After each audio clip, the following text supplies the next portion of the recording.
World cycle day पर आपका बहुत बहुत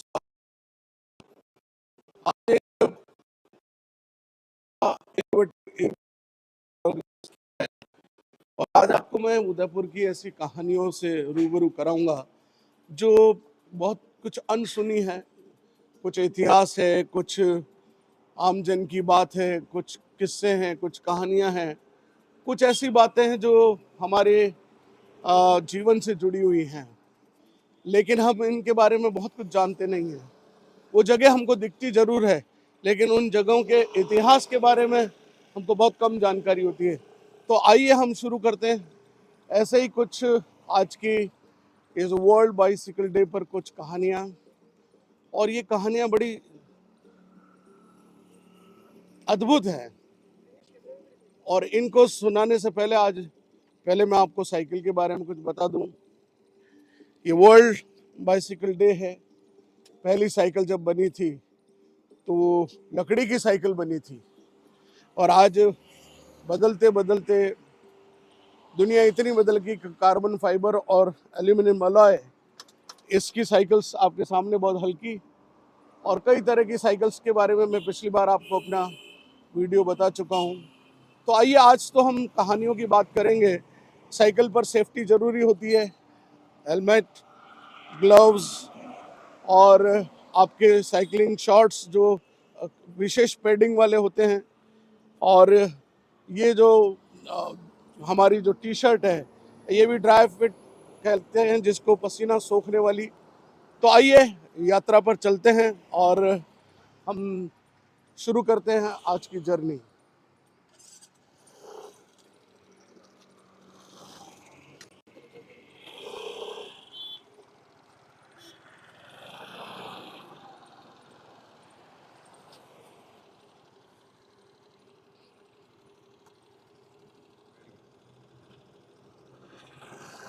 मेवाड़ के इतिहास की कुछ बातें हैं जो अक्सर करके हमको ये जानकारी में रहती है कि हम कहाँ जा रहे हैं।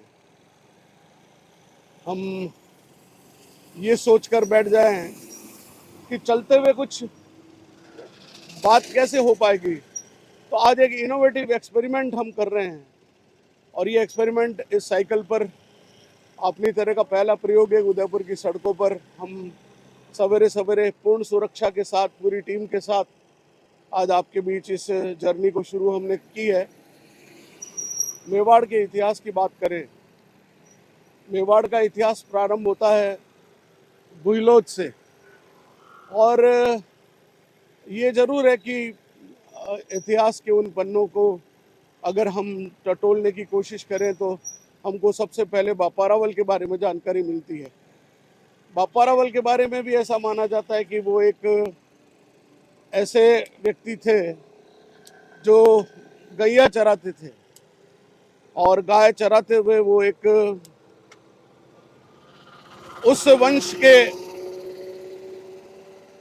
स्थापित करने वाले पितामह बने, जिस वंश के बारे में ऐसा माना जाता है कि वह सूर्यवंशी राजा महाराजा जो रहे, उस क्रम में सूर्यवंशी प्रभु श्री रामचंद्र और लव और कुश के उस वंशज की, उस परंपरा के लोग जो इस मेवाड़ राजघराने से जुड़े हुए हैं, उसी वंश के बापारावल थे जिन्होंने इस सिसोदिया कुल की स्थापना की। बापारावल की कहानी भी बड़ी विचित्र है। कुछ लोग ऐसा मानते हैं कि बापारावल ईडर के पास कहीं जब रानी पुष्पावती दुश्मनों से बचते बचाते नागदराह पहुंची एकलिंग जी के पास, वहां उसने सबसे पहले अपने बेटे को जन्म दिया, और एक ब्राह्मण को सौंपकर वो दुनिया से चल बसी। अब बापा रावल, बापा जिसे हम कहते हैं, वह गैया चरा था और अपने भील मित्रों के साथ उसमें राजकीय गुण तो थे ही, जिस वंश का वो था उसमें वो राजा की बात तो थी। वो भीलों के बीच रहकर भी उसने उस बात को बहुत अपने संगठन को मजबूत बनाने का काम प्रारंभ कर दिया।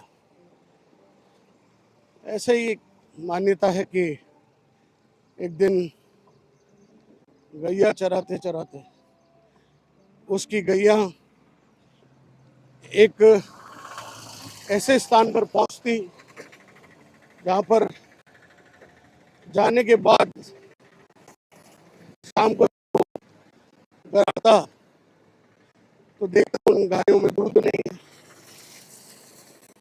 रोज कोई ना कोई गायों का दूध पी जाता है।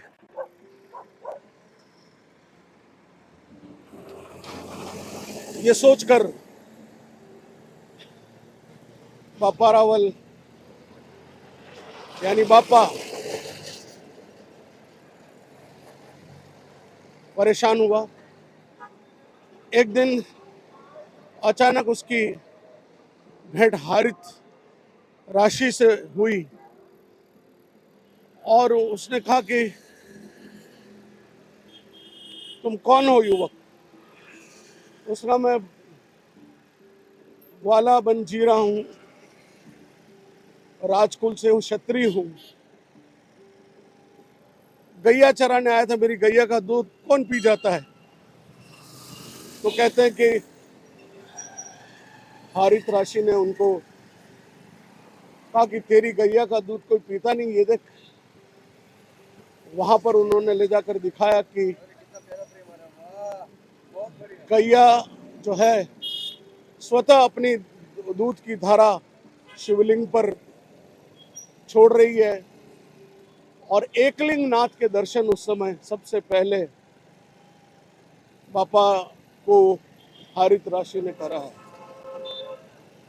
मित्रों, इस लाइव स्ट्रीमिंग के माध्यम से मेवाड़ के इतिहास की कहानियों के बीच बीच में कुछ बातें दूसरी भी होगी, कुछ बातें ऐसी भी होगी जो हम आपसे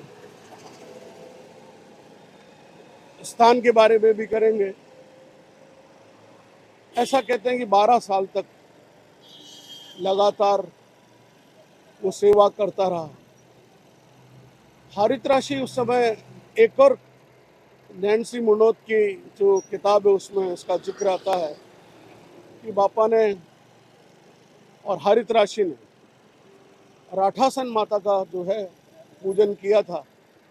एक दिन गुस्से में आकर राठासन माता के सामने जाकर उन्होंने कहा कि 12 वर्ष से हम आपकी सेवा कर रहे हैं, ये क्षत्रिय कुल का राजकुमार है, इसको 12 वर्ष हो गए आपने कुछ दिया नहीं, गुस्सा किया। तो राठासन माता ने कहते हैं कि उस समय कहा कि मैं क्या करूंगी, तो ऐसा कर, शिव से मांग, भोलेनाथ से मांग। कहते हैं वहीं उसी समय उनकी पूजा और तप बल से एकलिंग नाथ का प्रागट्य हुआ और वो एकलिंग नाथ जब प्रकट हुए तब एकलिंग नाथ से कहते हैं कि हारित राशि ने बापा के लिए जो राज मांगा तब उससे ऐसी मान्यता है कि उन्होंने कहा कि तू ये राज चूंकि एकलिंग नाथ से मिला है, ये एकलिंग नाथ का राज रहेगा और तू इसका दीवान कहलाएगा। तब से लेकर आज तक एकलिंग नाथ के दीवान के रूप में मेवाड़ के महाराणा जाने जाते हैं। ये कहानी कितनी सच्ची है ये तो इतिहास के पन्नों में है। लेकिन एक दूसरी कहानी भी है कि एकलिंगनाथ की सेवा करते हुए बापा रावल को एक दिन कहा कि मैं तुझे प्रसाद देता हूँ। हरितराशी जब गोलोक जा रहे थे तो पुष्पक जैसा विमान उनको लेने आया, तो उन्होंने कहा बापा तूने देरी कर दी, मुंह खोल। तो कहता है कि मुंह खोला और उसने ऊपर से हरितराशी ने थूका, पान की पीक थूकी, कहा मुंह खोल। प्रसाद वो मुंह में लेते तो वो अहिमहि मंडल के सम्राट बनते, लेकिन वो पीक उनके पांव के अंगूठे पर गिरी, जो कि एकलिंग जी में आप उनके दृश्य को देख सकते हैं। और कहते हैं कि वो पांव उनके पीक से उन्होंने कहा कि तू बापा तेने क्या किया, पर कोई बात नहीं, तेरे पांव पर ये प्रसाद गिरा है, जहां जहां तू जाएगा वहां वहां तेरा राज होगा। मित्रों में इस लाइव प्रसारण बाइसिकल डे पर साइकिल चलाते वक्त साइकिल पर बोलना बड़ा कठिन होता है, सांस भी फूलती है, पैडल भी चलते हैं और प्यास भी लगती है, लेकिन ये चलेगा। एक क्रम हम कर रहे हैं, एक नया प्रयोग हम कर रहे हैं। तो बापा रावल का राज्य कहते हैं अफगानिस्तान से लेकर और पूरे उत्तर भारत के अनेक क्षेत्रों तक रहा, और जो जिसे आज हम रावलपिंडी कहते हैं, ये रावलपिंडी भी बापा रावल के ही द्वारा स्थापित की गई थी। आइए कुछ ऐसी कहानियों के बीच ये लाइव प्रसारण जारी रहेगा, ये नज़ारे देखते रहें। पीछे की तरफ आप जो दरवाज़ा देख रहे हैं, ये कृष्णा पोल है, बाद में जाकर इसका नाम किशन पोल हो गया। मूलतः ये सुरक्षा की दृष्टि से इस उदयपुर नगर में प्रवेश करते वक्त कोई दुश्मन की सेना अंदर न घुस सके, इसलिए इसके ऊपर एक तोप भी लगाई गई थी। कालांतर में वह सब चीज़ें हटती गई, लेकिन ये दरवाज़ा है आज भी मौजूद है। इस तरफ जो आप देख रहे हैं साइड में, ये पुरानी बिल्डिंग है और ये गवर्नमेंट प्रेस है, राजकीय मुद्रणालय है। आज की तारीख में सब डिजिटल है, लेकिन फिर भी कागज के प्रिंटिंग पेपर की अपनी एक वैल्यू है। तो ये गवर्नमेंट प्रेस आज भी, और अभी चुनाव में तो इसका बहुत महत्वपूर्ण रोल रहा। तो ये वो जगह हैं जिनके बारे में हम रोज गुजरते हैं लेकिन जानते नहीं हैं। ऐसी कहानी, ये देखिए, ये एक आश्रम है। ये आश्रम हरिहर आश्रम है, उदासीन आश्रम है। ये गुलाबबाग के इस क्षेत्र में पड़ता है और महाराणा फतेह सिंह जी ने इस आश्रम की जमीन को, 4 बीघा जमीन है ये उदासीन आश्रम को, जो एक महंत उल्लू दास, उनको ये जगह दी थी और आज वो आश्रम अभी भी यहाँ पर है। अगर एक और बात करें हम, तो इतिहास के पन्नों की बातों में हम चलते चलते पहुंच गए हैं गुलाबबाग के इस तरफ, और अब हम आए ऊपर। देखिए स्मार्ट सिटी, ये जो ऊपर आप बिल्डिंग देख रहे हैं, ये स्मार्ट सिटी का ऑफिस है, ये स्मार्ट सिटी का गेस्ट हाउस है। और यहाँ से अगर आप रुकें और यहाँ पर आप देखेंगे कि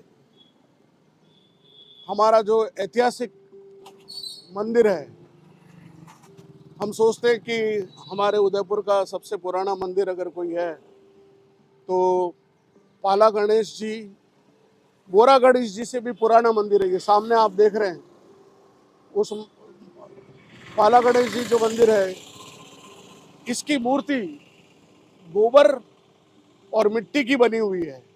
ये आप देखिए, इस मंदिर के इतिहास को फिर कभी हम चर्चा करेंगे। आज हम हमारी जर्नी साइकिल पर चल रही है। आइए हम आगे बढ़ते हैं और चलते हैं आगे, और हम देखते हैं कुछ और बातें आपके साथ करेंगे।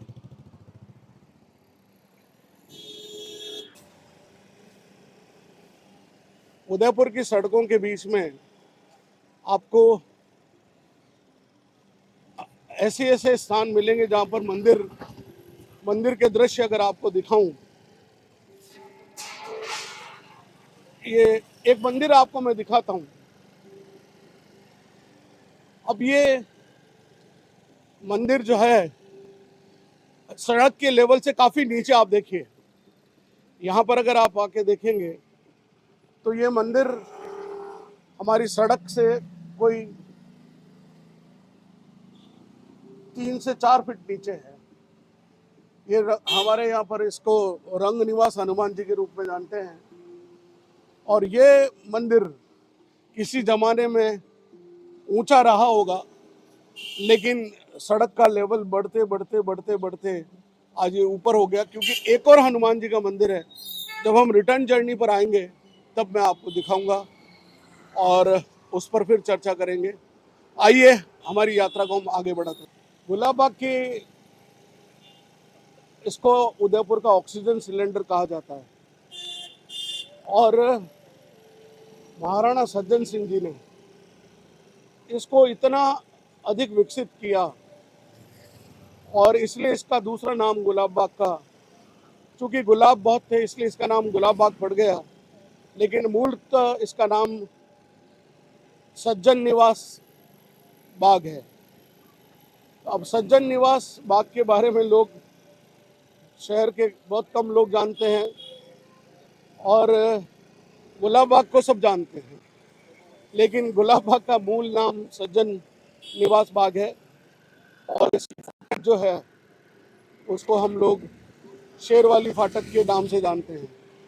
आइए हम इस जर्नी पर आगे बढ़ते हैं। तो ये जर्नी हमारी चलती चलती पहुंचेगी अब सूरज पोल पर।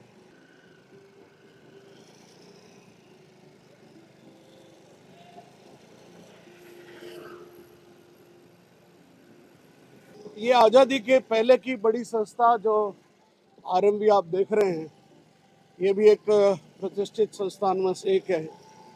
ये पुराना शहर की अपनी एक अलग पहचान है। और आइए उदयपुर के ऐसे कुछ किस्सों में मैं आपको आज दिखाता हूँ एक ऐसी दुकान। ये रोक रहे हैं, ये बड़ी फेमस, आज वो बासाब नज़र नहीं आ रहे हैं यहाँ, लेकिन ये बड़ी प्रसिद्ध दुकान है यहाँ की। और यहाँ आप देख सकते हैं कि जिस प्रकार से गुलाब जामुन और जलेबी का आप सवेरे सवेरे अर्ली मॉर्निंग, अभी 7:15 हैं तब भी ये दुकान खुली हुई, और यहाँ लोग लाइन लगकर इस मिठाई का आनंद लेते हैं। मैं जिस मंदिर का इस पूरे इलाके में, हमारे उदयपुर के सबसे प्रतिष्ठित गादी जिसे हम कहें, वो अस्थल मंदिर है। ये अस्थल मंदिर आप देख रहे हैं। इस अस्थल मंदिर के इस पूरी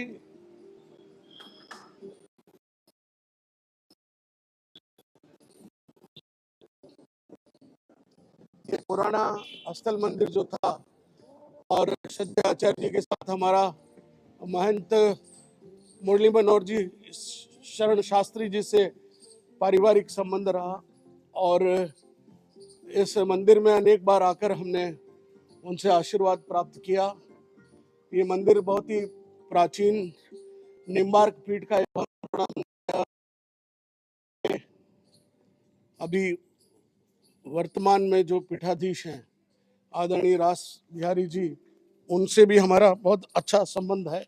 और रिश्तों के इस सारे क्रम में मैं सोचता हूँ कि हम अक्सर करके उन पुरानी पीढ़ी के उस योगदान को भूल जाते हैं। आज मैं यहाँ इसलिए बात कह रहा हूँ कि मेरे पिताश्री और मेरे मामा वैद्य रामेश्वर जी और महंत मुरली मनोहर शरण जी, ये एक ऐसी तिकड़ी थी, ऐसी जोड़ी थी जिसने इस मेवाड़ में बहुत कुछ काम किए, शिक्षा के क्षेत्र में, अध्यात्म के क्षेत्र में। और सबसे बड़ी बात यह कि आलोक संस्थान की स्थापना के समय यदि किसी एक व्यक्ति का सबसे ज़्यादा योगदान रहा और अंत समय तक जिनका आशीर्वाद हमको मिलता रहा, वे थे महंत मुरली मनोहर शरण शास्त्री जी। और अब इसी क्रम में उनकी कहानियाँ ये कि वे हमारे प्रेरक भी थे। वो हमें अक्सर कहा करते थे कि प्रदीप, पिताजी के इस बनाए काम को तुम जितना आगे ले जाओगे उतना समाज में तुम्हारा मान बढ़ेगा। शिक्षा से ज़्यादा पवित्र काम कोई नहीं हो सकता। ये उनकी सोच थी और उनकी इसी सोच ने आज आलोक संस्थान को और हमें एक ऐसी पहचान दी है कि आज हम समाज में गर्व के साथ सीना तान कर खड़े होते हैं। ये पुराना सूरजपोल तो अब रहा नहीं, लेकिन हाँ, ये पूरा जो सूरजपोल चौराहे का ये जो दरवाज़ा है, सूरजपोल दरवाज़ा, ये आप देखें, ये हमारे स्मार्ट सिटी ने इसकी पुरानी सारी परतें उतार कर और इसको बहुत सुंदर स्वरूप दिया है। लेकिन फिर भी हम लोग इसके बारे में चिंता कम करते हैं।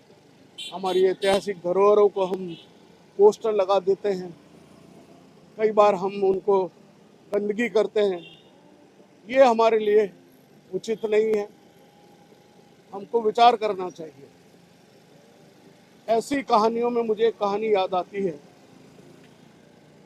अभी सूरजपोल चौराहे पर बहुत विवाद हो रहा है। यहाँ पर एक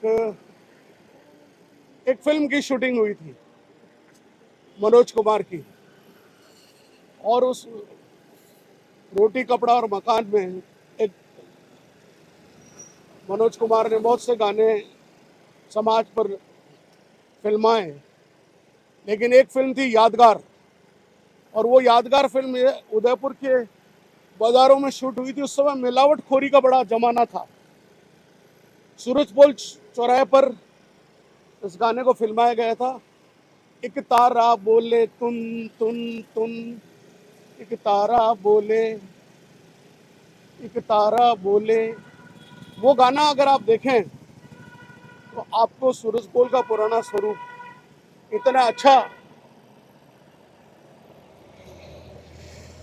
इतना सुंदर लगेगा, आपको लगेगा कि ये लुक काश वापस लौट आए। लेकिन बीता हुआ समय कभी लौट के नहीं आता। जारी रहेगी साइकिल पर स्टोरीज, चलते रहिए, यात्रा हमारी जारी रहेगी। हम आए हैं आप दिल्ली गेट चौराहे पर, दिल्ली दरवाजा। क्या आपने सोचा हमारे सूरजपोल, हाथीपोल, चांदपोल, ब्रह्मपोल, अम्बापोल, ऐसे ऐसे नाम हैं, फिर इसका नाम दिल्ली दरवाजा क्यों रखा, किस लिए पड़ा? यहाँ हमारे अमर शहीद शांति आनंदी की तो मूर्ति लगी हुई है, लेकिन आपने कभी ये विचार किया कि इतिहास के पन्नों में दिल्ली दरवाजा का नाम दिल्ली दरवाजा क्यों है? ऐसा हाथीपोल चांदपोल जैसा नाम क्यों नहीं है? इसके पीछे महाराणा का एक सोच था कि यदि मैं इस शहर के बाहर निकलूं, मैं दिल्ली कभी नहीं जाऊंगा, यानी मैं अंग्रेजों की दास्तां स्वीकार नहीं करूंगा, मुझे दिल्ली नहीं जाना है। अबे दिल्ली जानो है हमारे तो मरिया केड़े ही जाऊंगा। इसलिए आज भी जो शव निकलते हैं वो दिल्ली दरवाजे के यहाँ से निकलकर यहाँ पर पिंडदान किया जाता है। इसके पीछे की ये ऐतिहासिकता है कि महाराणा का कहना था कि मरिया केड़े इस दिल्ली जानो हमारे, वनडे पहला मुनी जाऊंगा। तो इसलिए इस दरवाजे का नाम दिल्ली दरवाजा है। और इस दरवाजे के इतिहास के बारे में यहाँ बैठने वाले भी नहीं जानते कि इसका इतिहास क्या है। तो आइए, हमारी साइकिल पर हमारी ये जर्नी जारी रहेगी। आइए आगे बढ़ते हैं और चलते हैं मंडी की ओर।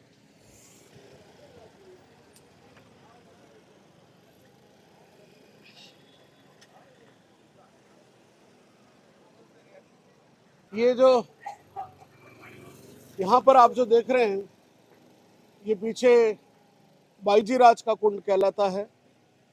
और इस बाईजी राज के कुंड के अपनी एक बड़ी महिमा है।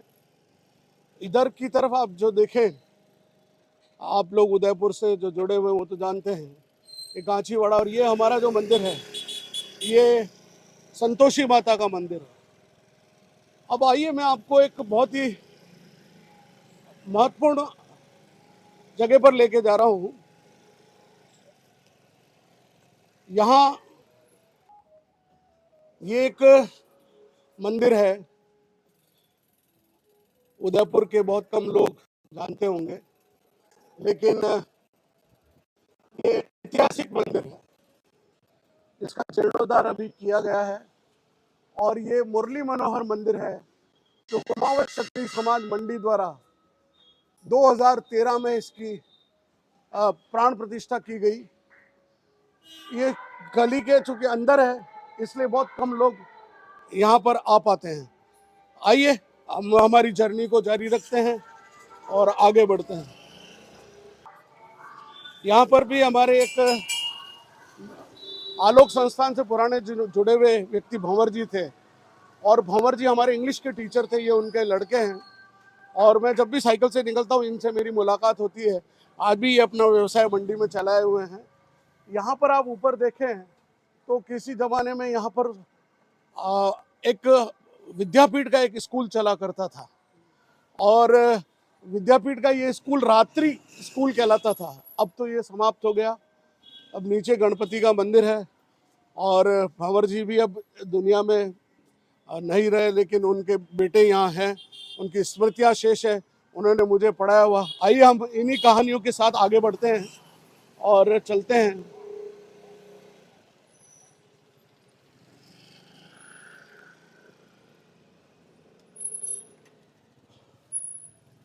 उदयपुर के विभिन्न समाजों के अपनी अपनी महत्वपूर्ण भूमिका रही है। और उसी भूमिका में तेली समाज की भी इस उदयपुर के इस समाज में एक महत्वपूर्ण भूमिका रही। और आप यहाँ देखें कि ये हनुमान जी का बाल स्वरूप है। और हनुमान जी का ये जो मंदिर है ये तेली समाज के द्वारा मेंटेन किया जाता है। और प्रतिवर्ष यहाँ अब होली के अवसर पर यहाँ पर इस चौक में तेली समाज के लोग ओगारा उतारने यानी कि शोक तोड़ने के लिए यहाँ पर एकत्रित होते हैं। यहाँ पर एक घंटाघर का भी पूरा जो है साहू समाज ने, तेली समाज ने इस घंटाघर का भी इसको निर्माण किया है। और सामने बहुत सारे ये जो आप देख रहे हैं कबूतर, ये कबूतर चौक इस मंडी का इसलिए प्रसिद्ध है कि प्रातःकाल सुबह सुबह जब सब लोग यहाँ आते हैं तो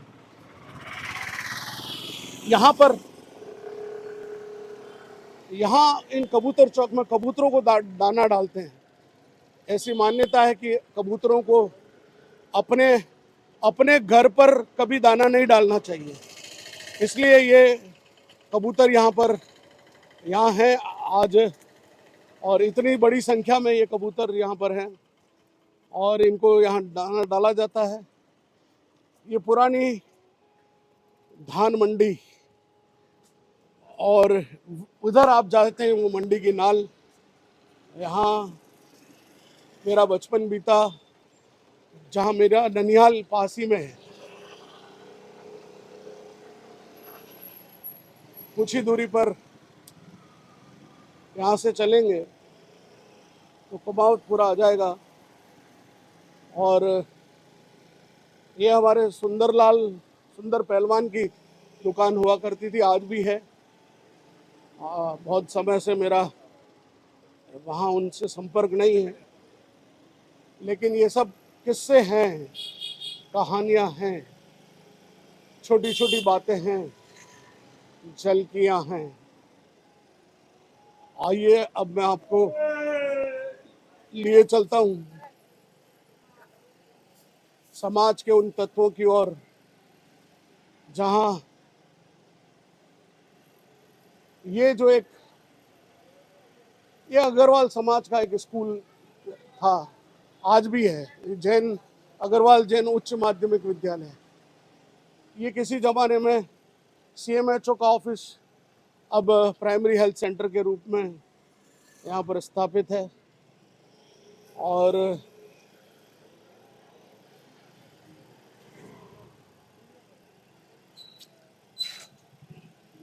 बीच बीच में मैं आपको साइकिल की भी जानकारी देता जा रहा हूँ। ये साइकिल जो है ये ग्रेवल बाइक कहलाती है ये रोड बाइक जैसी, लेकिन इसके टायर रोड बाइक से थोड़े से मोटे होते हैं और उसमें ग्रूविंग होती है, इसलिए ये ग्रेवल पर चलती है आराम से, पंक्चर नहीं होती है। शिफ्टर्स और पेडलिंग के बीच में कॉम्बिनेशन नहीं हो तो इस साइकिल से गिरने का खतरा ज़्यादा रहता है। लेकिन अब हम यात्रा को गलियों की ओर लेकर चलेंगे और कुछ और बातें करेंगे। सामने की ओर जो है ये यहाँ से पुरानी सब्जी मंडी,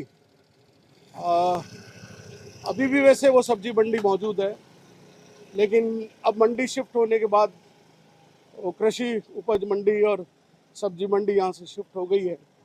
लेकिन शहरी लोगों के लिए आज भी यहाँ पर कुछ लोगों अपनी दुकान जमाए हुए हैं और पुराना शहर सवेरे सवेरे गंदगी से पटा रहता है। अभी सफाई नहीं हुई है, लेकिन स्मार्ट सिटी के इस सारे आयोजन में सफाई बहुत महत्वपूर्ण है। लोग गंदगी करते हैं, घरों में कचरा होता है, हम उसे बाहर फेंक देते हैं।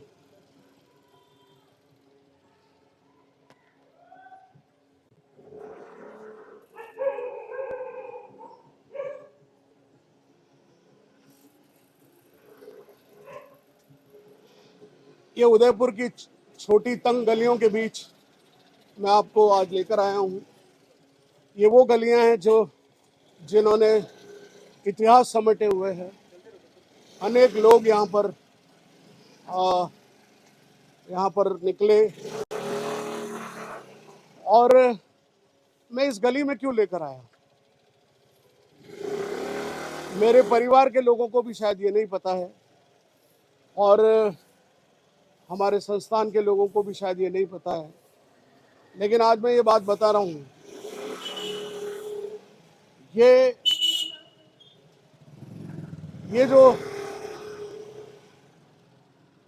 माहेश्वरी समाज का ये नोरा है, ये यहाँ पर श्रद्धेय आचार्य जी ने एक स्कूल चलाया था और रामचंद्र जी काबरा करके एक व्यक्ति थे, उनको उन्होंने वो स्कूल चलाने को दिया था।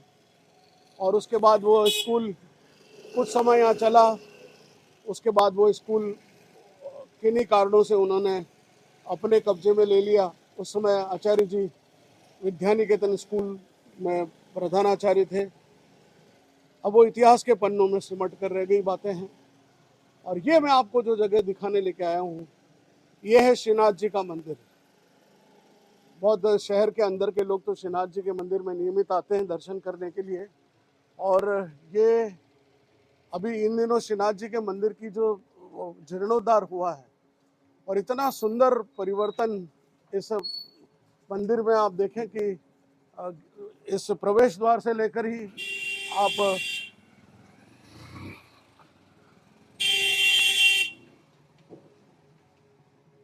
और हम श्रीनाथ जी की एक बैठक यहाँ पर है और वैसा ही राजभोग और वैसे ही दर्शनों की व्यवस्था यहाँ पर रहती है।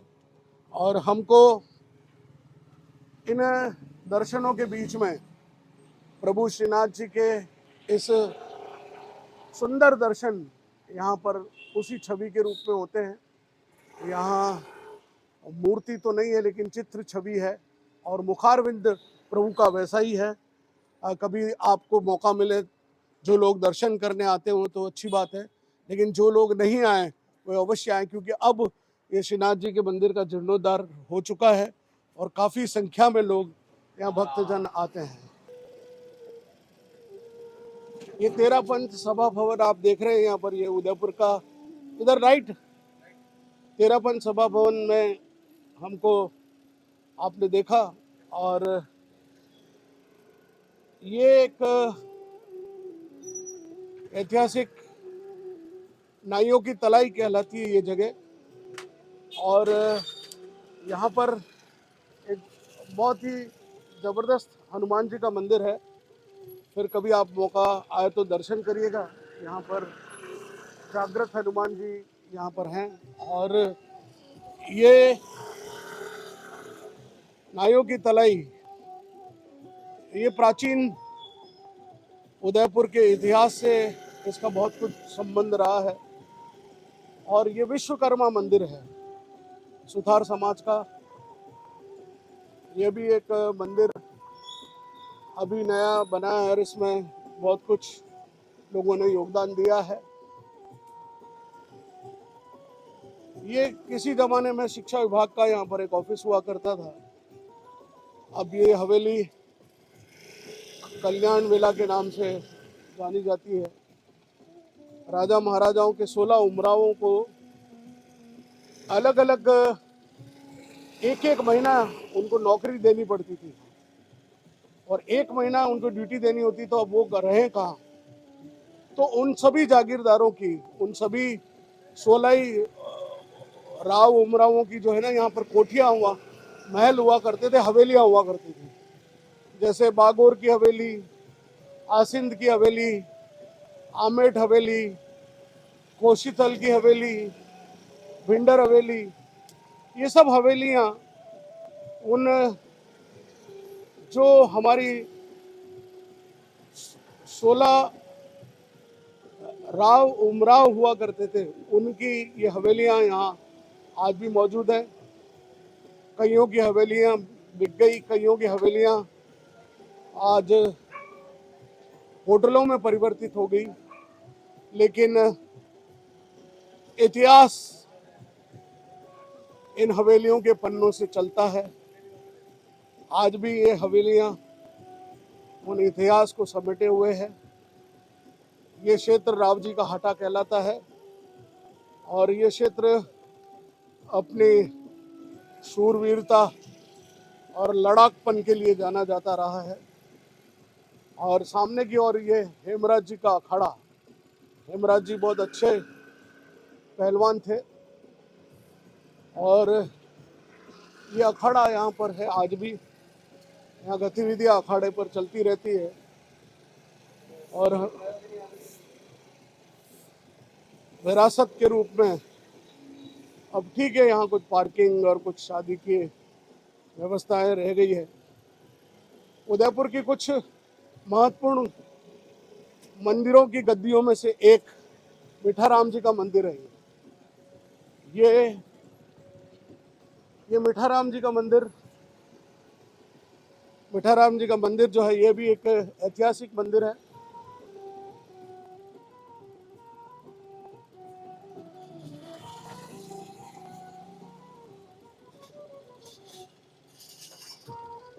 हमारा वर्ल्ड साइकिलिंग डे पर आप सब लोगों को मैं एक बार फिर कहना चाहता हूँ, साइकिल लोगों से जोड़ती है। कार में आप निकलेंगे, ये देखिए, ये हेमराज जी के अखाड़े में गतिविधियां चल रही है, स्पोर्ट्स एक्टिविटी, जिम चल रहा है।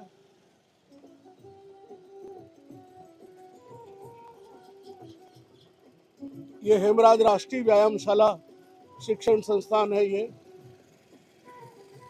और बहुत कुछ गतिविधियां इसकी मल्टी डायमेंशनल हो गई है। जर्नी चलते चलते पूरे शहर से एक बहुत ही नवाचार युक्त एक प्रयोग आज हमने किया। मैं समझता हूं ब्लॉगर्स अपना काम करते हैं, लेकिन साइकिल से कोई कहानी, कोई किस्से, इतिहास से जुड़े हुई बातों को, जगह जगह की छोटी मोटी बातों को कोई लेकर आए, ऐसा किस्सा मैंने नहीं सुना। यहाँ से आप देखिए स्मार्ट सिटी का ऑफिस कितना सुंदर दिख रहा है। वो दृश्य आप देखें, और चलते चलते हम आ गए हैं अपने उस स्थान पर जहाँ शीतला माता, ये शीतला माता का टेम्पल है। और यहाँ आप आकर देखें, शादी हो, विवाह हो, और हमारी परंपरा है।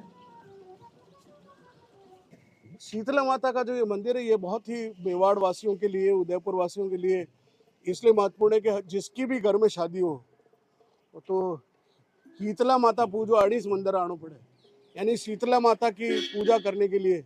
और कल शीतला अष्टमी भी थी। शीतला अष्टमी, सीता माता जो है, शीतला माता हमारी स्वच्छता की देवी है, हमारे स्वास्थ्य की देवी है। परिवार में अगर सफाई रहेगी तो हमारे घर में शीतलता यानी स्वच्छता और शांति बनी रहेगी। और ये मंदिर उसी का मंदिर है, ऐतिहासिक मंदिर है ये। और वैसे तो ये राजा महाराजाओं के अधीन रहा है। कालांतर में ये मंदिर देवस्थान विभाग के पास चला गया। और यहाँ आज भी शीतला सप्तमी के और शीतला अष्टमी के दिन वर्ष में इतनी भीड़ पड़ती है, लेकिन हमारे शादी ब्याह के मौके पर भी कई ऐसे पूजन होते हैं। रोड़ी पूजन भी होता है, शीतला पूजन भी होता है, गणपति पूजन के साथ ऐसे अनेक पूजनों के विधानों में ये एक महत्वपूर्ण पड़ाव है। आइए हम स्टोरी के अंत में चलते हैं, जहां हम अपनी बात रखेंगे।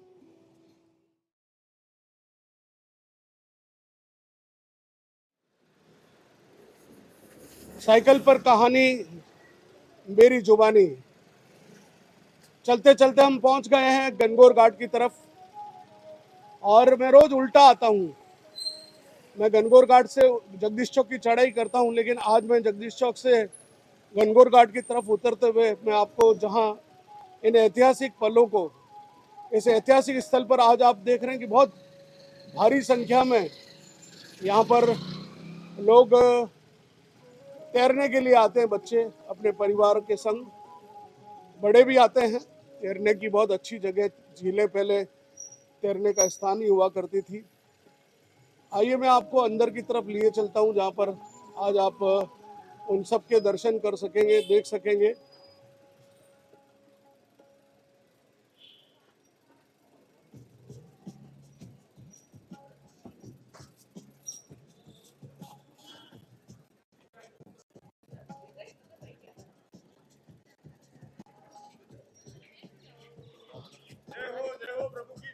जय हो। आज हम यहाँ पर चलते चलते एक बार इस स्थान पर आए हैं, और हमारे पुराने साथी आज हमारे साथ खड़े हैं, ये भी योगाचार्य हैं। इतिहास के इन सुंदर पन्नों के बीच में जब हम बात करते हैं तो ये जो त्रिपोलिया कहलाता है, ये सनाड्य ब्राह्मण अमरचंद जी बड़वा द्वारा, ये त्रिपोलिया जो है अमरचंद जी बड़वा द्वारा बनाया गया था।